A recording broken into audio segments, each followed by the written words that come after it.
Ir dabar jau veiksmas vyksta prie Kretingos Minijos baudos aikštelės. Perdavimas, smogis ir džiaugiasi pradėjo. Jonavos derbis.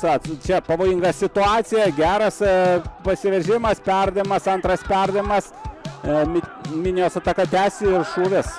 Jurgis Jankauskas nebuvo jokio pasirinkimo. Čia atakuoja Tauras, smūgis į vartus, smūgis, kurį atliko Ridas Gramba. 45 kėlinio minutė. Eduardo per arti vartininko.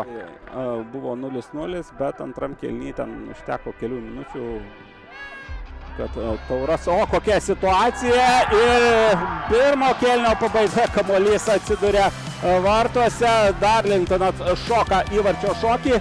Na štai, bepasakodamas, kaip viskas vyko pirmajame rate.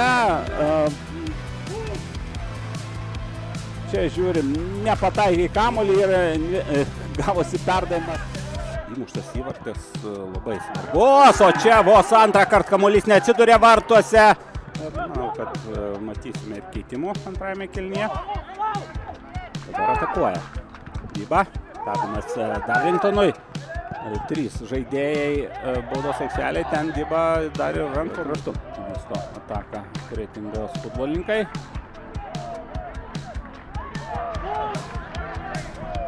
Perdavimas link antro virpsto, ten atmestas kamuolys ir lygo. Lygo, rezultatas tampa 1-1, o Davidas Pipiras, 8 numeris, atsiduria komandos draugų glėbyje. Na, puikus perdavimas ir geras atmetimas. Ten ir Akselis Galėtas sudalyvavo. Čia galima ir smūgiuoti. Tai ir daro Minijos futbolininkai. Dar viena ataka. Kraštu. Ir baudinys. Baigčiai. Dėmesio. Ir neįmuša Dyba. O Vykintui Gaudiešiui vėlgi tai privalumas. Dabar atakuoja jau Minija, smogis ir Sidas Mačaitis gelbsti savo vartus. Nedaug trūko.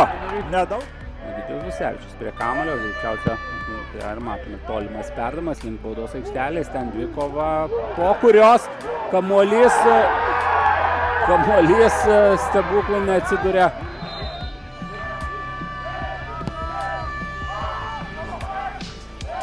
Iškumšio kamuolį Gaudiešius. Vadu, smūgis, rikošetas ir rezultatas tampa 2-1. Dar pasidairo visi, ar buvo nuošalė ar ne. Na ir 19 numeris Nedas Totilas siunčia kamuolį į vartus ir vėl per pridėtą laiką. Antrą pridėto laiko minutę. Kažkas iš atsarginių žaidėjų aikštėje už tai gaus kortelę. Gaudiešius patarė šiek tiek atsipalaiduot. Ir žiūrim. Paskutinės vilties smūgis lekia šalia vartų ir tai yra viskas. Nelengva, sunki, dramatiška, galima pasakyti, tokia pergalė.